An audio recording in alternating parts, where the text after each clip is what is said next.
वालेकुम वरहमतुल्लाहि वबरकातुहू। कैसी हैं प्यारे बच्चों आप? उम्मीद करती हूँ इंशाल्लाह आप सब खैरियत से होंगे इंशाल्लाह। तो अपना सबक हम शुरू करते हैं। आप सब बुक का पेज नंबर 44 खोल लें। आज हम मशकी सवालात करेंगे इंशाल्लाह। तो सवाल नंबर 1 है मुदर्जा झेल सवालों के जवाब। ये नज़म थी जो हम पढ़ चुके हैं अपनी पिछले लेक्चर में। हम पाकिस्तान प्यारा पाकिस्तान हमारा।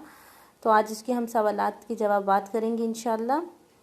तो सवाल नंबर 1 है हमारे मुल्क का क्या नाम है? तो बच्चों आप सब जानते हैं, आप सबको पता है हमारे मुल्क का नाम क्या है।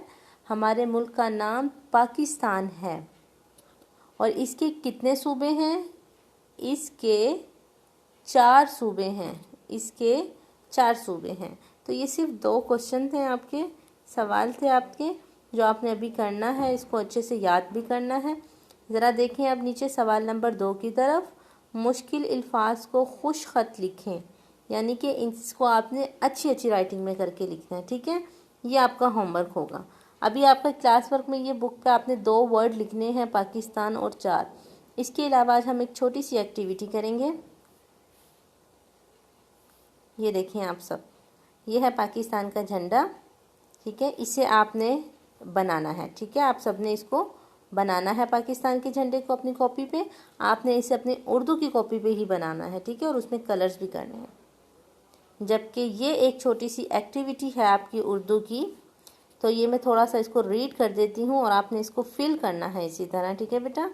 जैसे कि मुल्क का नाम, आप जिस मुल्क में रहते हैं, जिससे बिलोंग करते हैं, उसका नाम क्या है आपके मुल्क का? तो पाकिस्तान।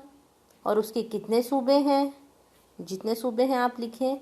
और आप कौन से सूबे में रहते हैं? पाकिस्तान में आप कौन से सूबे में रहते हैं? पंजाब में, सिंध में, बलूचिस्तान में, कहाँ जहाँ भी रहते हैं आप, तो आपने उसका नाम लिखना है। ये आपकी छोटी सी एक्टिविटी है। ये आप क्वेश्चन आंसर कंप्लीट करके इसे मुकम्मल करें, ठीक है। और इसकी तस्वीर आपने मुझे सेंड करनी है सबने। अब आप लोग अपना ख्याल रखिएगा। इंशाल्लाह कल मुलाकात होगी।